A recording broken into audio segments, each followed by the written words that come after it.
Mudball by Matt Taveras.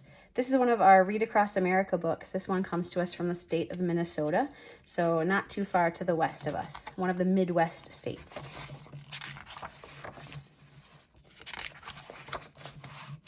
One fateful spring day in 1903, little Andy Oyler practiced his swing and tried not to listen to the heckling fans of the opposing team, the St. Paul Saints.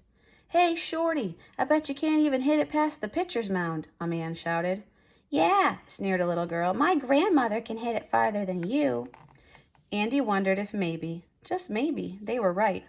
After all, he was the shortest player on his team, the Minneapolis Millers, and in the whole league. Even worse, he just couldn't seem to get a hit, no matter how hard he tried.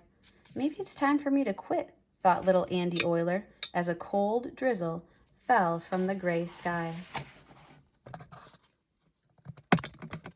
The Minneapolis Millers trailed the St. Paul Saints by 3 runs. They were down to their final out. The bases were loaded, and little Andy Oyler was their only hope. But just as he stepped into the batter's box, it began to pour. "Time out," yelled the umpire. "Wait until this storm cloud passes." But the rain kept coming, and within minutes the infield had turned to mud, and the field was spotted with puddles. "Play on," the umpire finally yelled. He was hoping for one quick out, and with little Andy Oyler up, he knew the chances of that were pretty good. Andy's cold hands trembled as he tightened his grip on the bat. "Bring us home, kid," shouted Maloney, taking his lead off first. "Just keep an eye on the ball," yelled Yeager, standing ankle-deep in a puddle just left of second base. "And whatever you do, don't strike out," growled Slugger McCreary, wringing out his jersey on third. The pitcher wound up and fired a fastball, but the wet ball slipped as it left his hand and went hurtling straight toward little Andy Oyler's head. "Look out!" yelled Maloney. "Duck!" screamed Yeager, covering his eyes. "And don't strike out!" shouted McCreary. Andy braced himself, but just when he expected the ball to hit him, he heard the unmistakable sound of the ball against bat. Crack! Somehow Andy's bat had hit the ball. Everybody heard it, but nobody saw where it went. Little Andy Oyler took off for first. "He popped it up," the catcher shouted. "I saw the ball go straight up."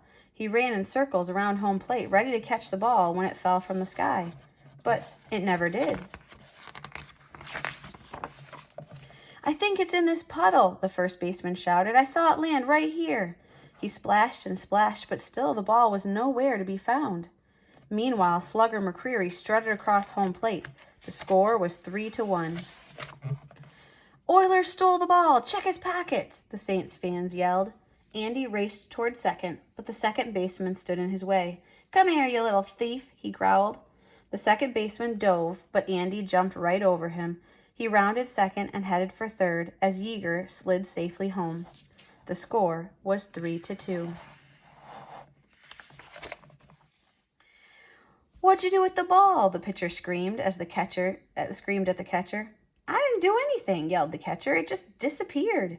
As they were arguing, Maloney slid in right between them and crossed home plate. The score was tied. Andy tagged third and headed for home, but the muddy second baseman was hot on his trail. "I'm gonna get you," the second baseman yelled. With every step, he grew closer and closer. But just as he was ready to pounce on Andy, he tripped and fell face down in the mud. Little Andy Oyler crossed home plate with the winning run. "We scored 4 runs. We win," yelled the Millers manager. "It doesn't count," shouted the Saints manager. "Nobody knows where the ball went." "Ah," moaned the second baseman. "I tripped on a rock and twisted my ankle." The umpire scratched his head. "There weren't any rocks when I raked the field this morning." "Oh, yeah?" said the second baseman. "Then what's this?" "Fair ball," shouted the umpire. "The Millers win." The Millers jumped for joy. The fans rushed the field, and everyone crowded around little Andy Oyler, the big hero of Minneapolis.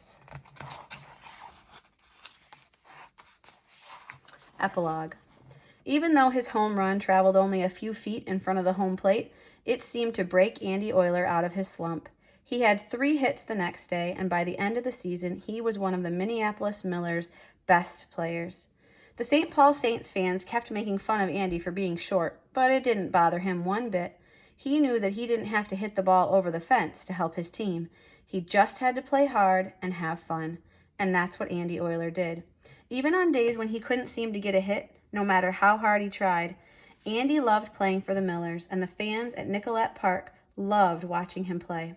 Andy Oyler never did hit another home run, but while other records have come and gone, no player has come close to doing what he did on that muddy day back in 1903, when the shortest player in the league became a hero by hitting the shortest home run in baseball history. So, ladies and gentlemen, I hope you enjoyed this book, Mudball. I'm recording it today on Monday, this very, very rainy and muddy day. So I'm sure it probably was muddy at your house as well. But it also made me think about, this baseball season and remembering that even if we don't have a team that we can play on right now, getting out there and tossing the ball around with whoever's at our house or practicing our swings can be a really good thing, so that when we come back together and we're with our classmates, we can play a little ball with them. So I hope you enjoyed.